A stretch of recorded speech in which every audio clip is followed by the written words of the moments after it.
My name is Sarah Ballard. I'm a Torres Fellow for Exoplanetary Science at MIT.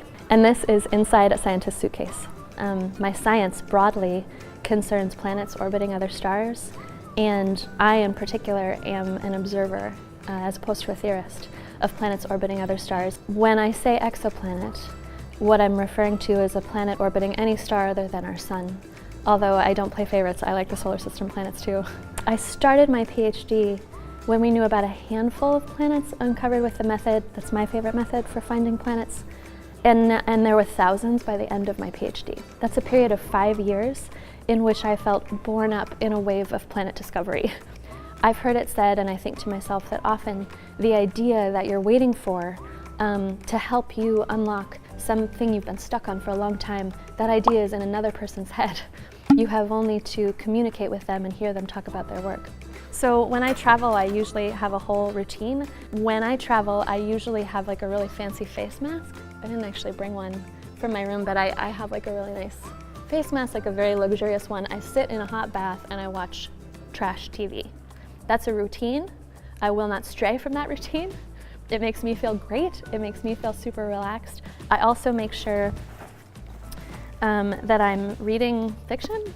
So I'm reading this Jeffrey Eugenides book right now, but after a whole day of thinking about life through a scientific lens, I like to think about it through a very narrative human lens. Even if I feel very overwhelmed and tired of talking with people, I find that fiction makes me feel connected.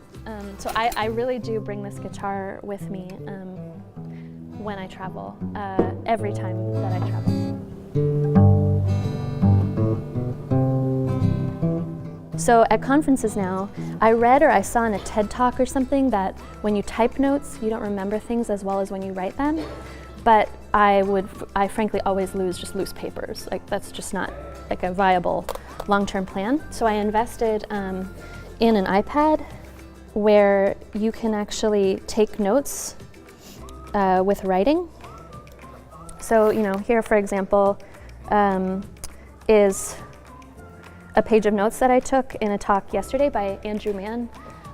So I can sort of quickly jot down not only the notes of the talk, maybe a relevant figure, and according to whatever sociology research this was, I'll remember it better.